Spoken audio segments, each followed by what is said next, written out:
Hello. Hi. Afternoon. Okay. Hi ka muna.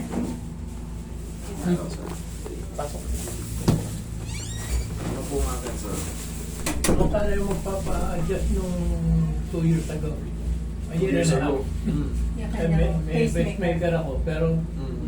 nung kailan na, nagpabunot na ako ng ngipin, wala na problema. May pacemaker kayo. Sa ano kasi, sa bunot ng ngipin, hindi matatabig, hindi ka padadapain. Kaya natin to worry kung sa ngipin lang kasi ano lang.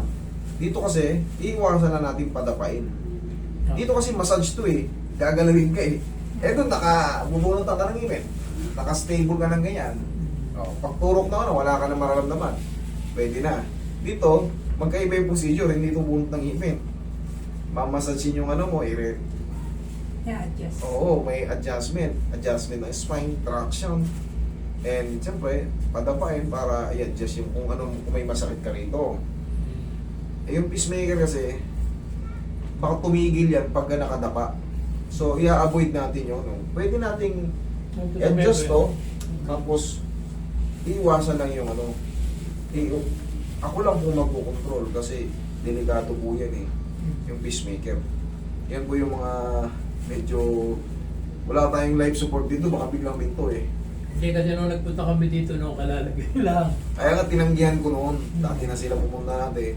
Dahil siyempre, kalalagay lang, pagka puso yan eh.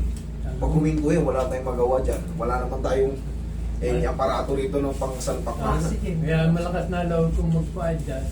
Nabunutan ako ng ngipin. Sa bunot kasi ng ngipin, Kasi sir. bawal sa akin yun eh. No? Sa bunot kasi ng ngipin, stable ka lang na nakaganyan, nakasandal ka lang ng ganyan. Hindi ka patatapay, hindi ka patatagilin, hindi ka magtataga na nakaganito. Eh kasi pagka nung pacemaker naka-stable yan, kaya pag dininginan ng pag ganun yan, hindi ka na makakapagsalita nun kasi nakatapa ka. Pag gumistop na yun, padidelay na ako, kailangan kitang tiyaya. Baka mangyari. Pero hindi naman hindi na tayo aabot doon kasi i-avoid natin. Ano po bang masakit sa inyo? Doon lang tayo magpo-focus. Yung buong likod ko, tsaka yung bewang, tsaka yung mga kasuka-suka. Oo. Matanda na kasi. 70 O 70. Ang gagawin natin, shortcut lang po, sir. Hindi na kita padadapain. Imamassage kita nakatagilid. Okay? Kung ano lang po ang Kung ano lang pwede yung sa inyo. pwedeng para mabuwasan yung sakit ng katawan Yes ko. po. O, sige. Okay. Ako nang bahala mag-control. Hindi pwede kay sir yung buong treatment natin. Baka hindi kita may babalik sa next. Oh, yun yun eh. Peacemaker is peacemaker. Ito, bali ito eh. Bata pa eh.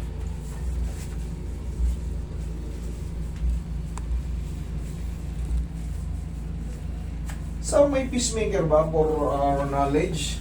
Bawal ba yung sobrang tuwa o sobrang lungkot? Hindi. Ito lang, kukan lang ito. Yung, Pag yung paghinga ko, nadidelay ng 5 seconds. Pagka na-delay ako ng 5 seconds, magti-trigger siya para tuloy-tuloy yung paghinga ko. Hindi ito yung sa heart attack. Kwan lang ito yung parang panggising ng puso mo pag dumidelay ang hinga. Okay, kaya ngayon eh. Nakakatakot pag na-delay siya. Hindi, yun ang trabaho ng pacemaker. Para mag-ano ulit. Para maging normal yung paghinga.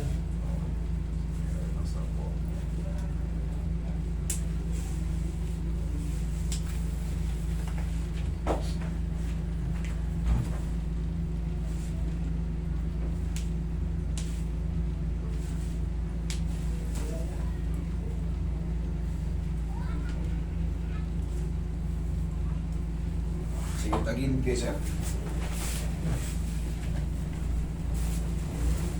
So, hindi naman nakakabuti ng upper nito. Straight mo yung lalim, sir. Yan. Relax na. Yan, yung peacemaker, oh. Nakaangat siya. Dami lang sa'yo. Nakaangat siya eh. Sa babaw lang kasi ng balat. Yung gulong, oh. Ang ilalim lang ng balat Pwede kasi. madinan yun kasi baka mamaya magbago yung function eh. Relax Kasi na. nagdidelay na 5 seconds. Pag inabot daw ng 7 seconds, patay na siya. Kaya nga eh. Tagilid kayo ulit, sir. Yan. Pag nakaganyan kayo, okay lang kayo huminga. Oo, okay lang. Wala Okay, namang problema na. Wala namang makakabit yan eh. Ganyan.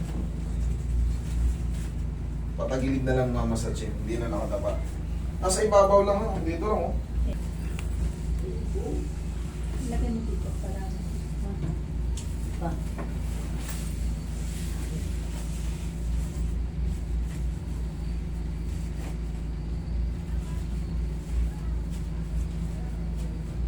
Tapos kaya nag-iisa lang yung bahay natin, mapepekta na mura. Ay nako, di pa ako pwede. Depende kasi yan sa lugar, eh. Saan ba kayong lugar? Lari din. Laridel? Opo. Medyo mura pa lupa dyan eh.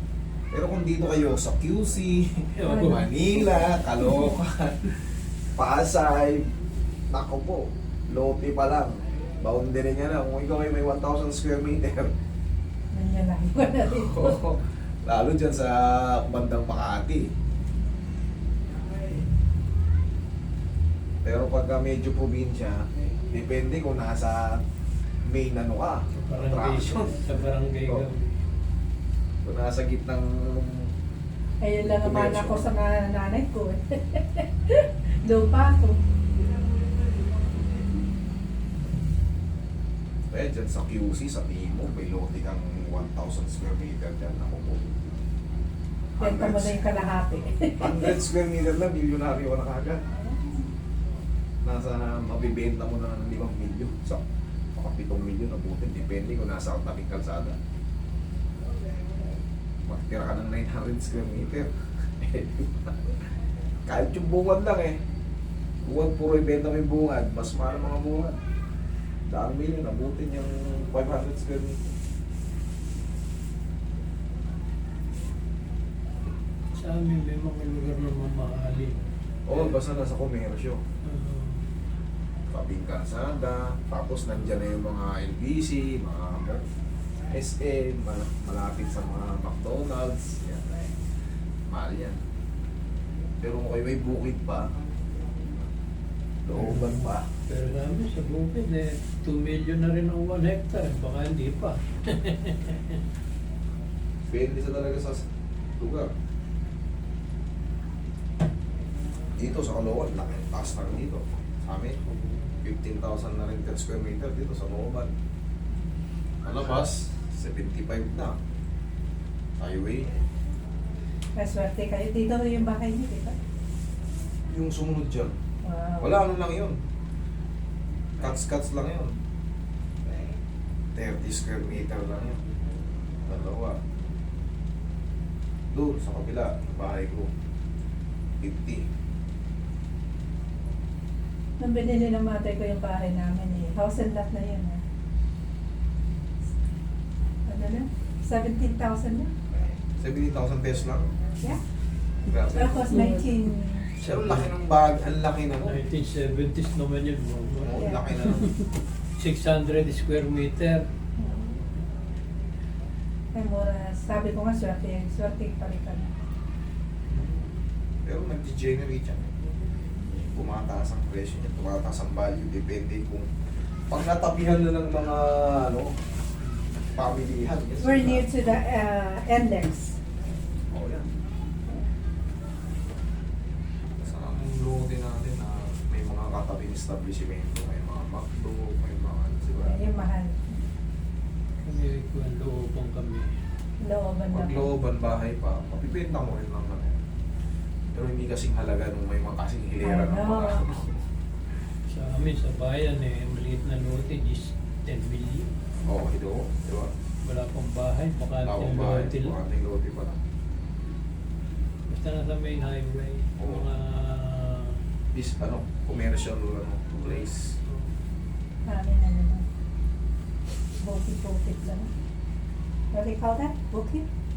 papipingot din ako. Titingnan. Kasi may sumasablay ko minsan ng pandinig ko. Yan. Feel better? Lakas mo. How about your forehead? You okay? Ayun, naiwas Ayusin na rin siguro. Pa-problema ka nagsasawa. Nakita ko, puti yung labo ko. Problema ka nagsasawa, no?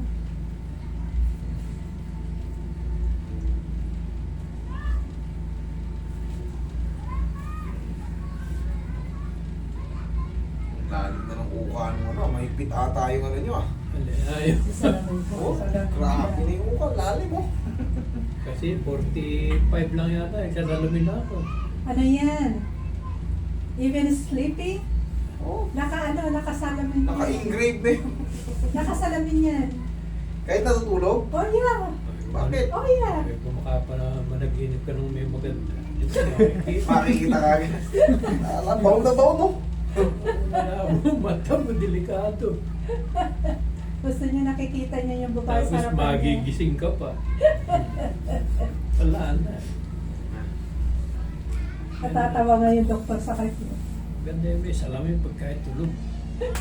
Okay, sir. Thank you. Apa your legs? Shortcut lang natin. Inano ko na yung legs nung nakahiga siya. Ah, okay. Ay, thank you. Now it's my turn.